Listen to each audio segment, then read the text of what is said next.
Everybody wants Yo, welcome to Alternative alternative Milk, the best milk. podcast this side of the Rocky Mountains, and I'm back again to talk about more My Hero Academia on my rewatched series. So, yay to me. So, make sure all you guys that are here listening, go to all those social media places, go to the Twitter, go to the Instagram, you on the gram at alternativemilkpod, on the Twitter at alternative milk, no second I. If you're not sure how to spell it, go to the description. You can figure it out. We're all smart people. And you're listening to the best podcast ever on one of these sides of the Atlantic Ocean. Maybe both sides. Maybe all four sides of the Atlantic Ocean. Like, this is just the best podcast. And we're here to talk more about My Hero Academia. Because we're on episode 10. We get more battling happen with episode 10, which is great. And we're going to do a little quick synopsis. Episode 10 titled Encounter with the Unknown.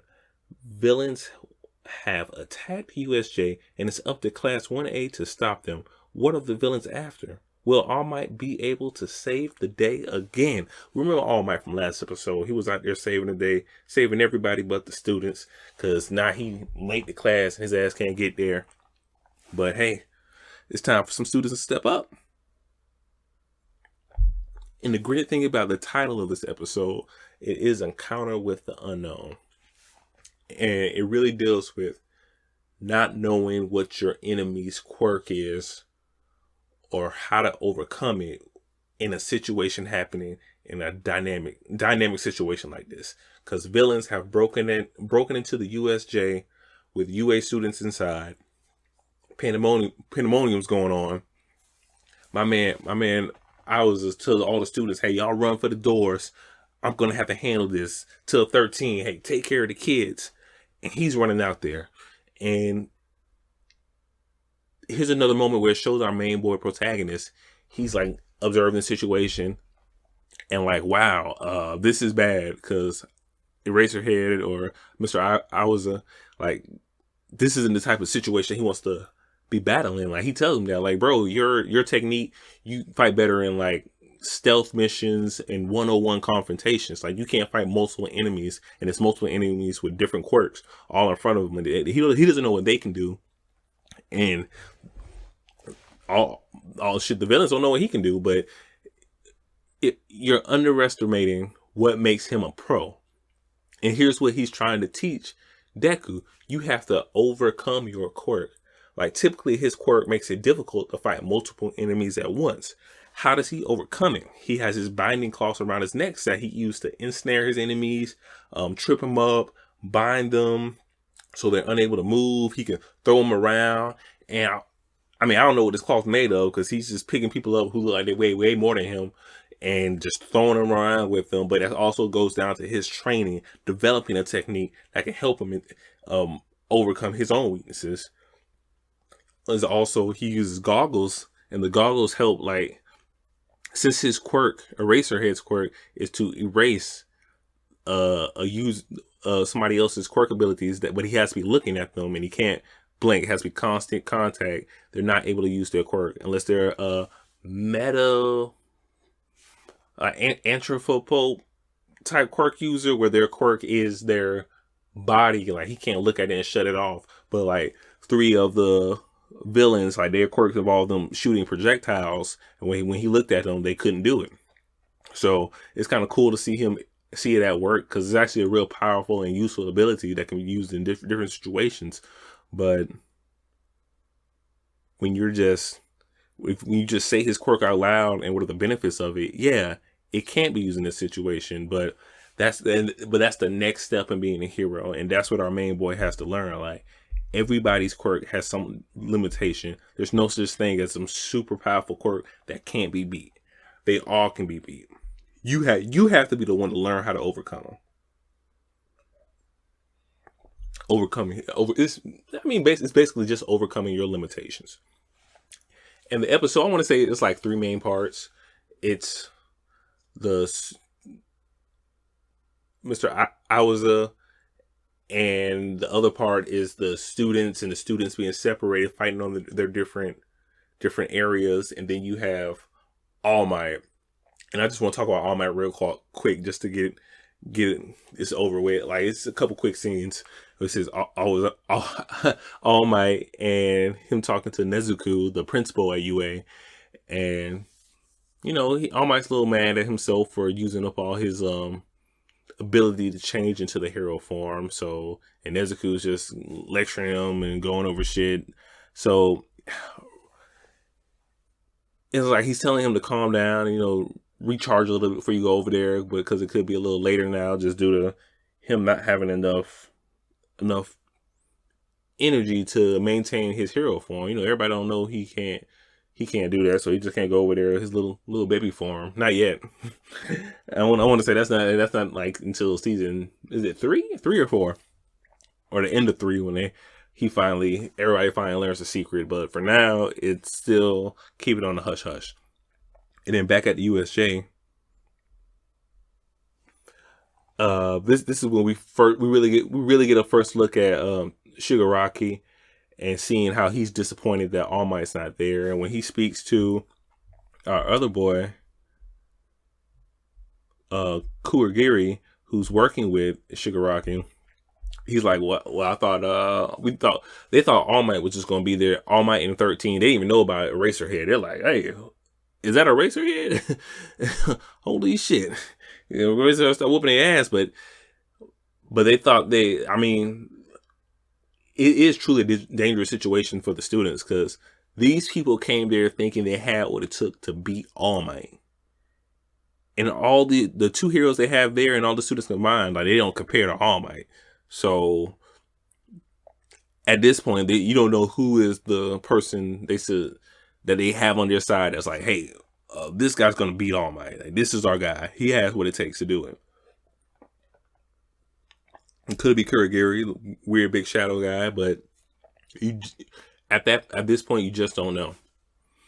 And the good thing about this, because in the manga, it's a couple chapters that they utilize from, like the end of chapter 13 and chapter 14 and 15. But those are a lot of mainly like battle chapters showing the students fighting. And in this, we get quick clips of showing how the students were transported to the different areas of the USJ with, it's random people, like what we learn later in the series. Like, you never know, or in the arc before, when they were randomly teamed up to fight against themselves, acting as the heroes and the villains. This is the situation. This is a real life situation now. You got randomly paired up with a couple of your peers, and now you got to fight all these villains. Like, these are real villains. Like, because once they're separated, our main boy gets separated with Sue, little frog girl. She turns out to be Froppy eventually. That's her going to be a hero name, and Mineta. Shout out to Mineta being the biggest creep ever. And we just get the first start to him creeping on Froppy a little bit when she was saving main boy and himself. But on their part, they're on a boat and they're battling a bunch of heroes, and it's literally the first lesson they learn. Like, you're gonna get teamed up with random people. Now, what do you do? But the thing is, they don't know any of the people's quirk that's in the water, because they get transported to a boat, and all they know is, hey, those people must have quirks that utilize water. One of them does. They turn the water into a big claw and bust up the boat they're on, and they have to quickly think of a plan. They realize, hey, they're not being attacked because the people in the water don't know their ability. So it's almost like a little stalemate at first before the boat's damage causing it to sink, because the villains in the water, they have to respect the hero students' ability, because you don't at this point you don't know what they're capable of. They can be super powerful, heroes in training. Like, one of them can have a busted quirk like All Might, and you don't know. It just so happens that they're fighting somebody with a busted quirk like All Might, but he has no control over it yet. So,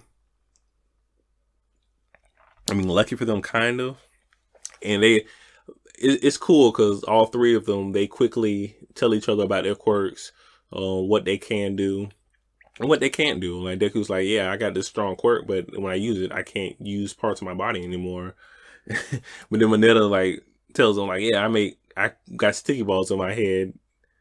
They stick to things, but I bounce off them, and they just look at him, and he starts crying, and that's the interesting thing about Mineta, because when you go back to the entrance exam, it's like, how did he get in? Like, you're questioning it, like, does he really have the stuff to be a hero? Like, he's crying in the face of danger. Like, he just says, hey, we should just wait till the heroes get here to save us. They'll come save us. They're going to save us. But you're the hero now. You're the guy who has to be prepared to save people. Like, you're not always going to be able to depend on just a random hero coming to save the day. So it's really just having to step up and take on that task. And about people stepping up, shout out to my boy Tenya. When Kurigiri had warped over to where they were and started warping the students away, he actually grabbed 2 of the students to prevent them from being warped. And that's when a plan is formulated. Like, some of the students were able to avoid getting warped away, and 13, who's up there with them, was like, hey, Tenya, you got to use your quirk. And 13's actually, it was a real smart moment. She was like, you have to use your quirk, get past him, and go warn everybody, because there's a reason. Like, we're unable to communicate with anybody right now.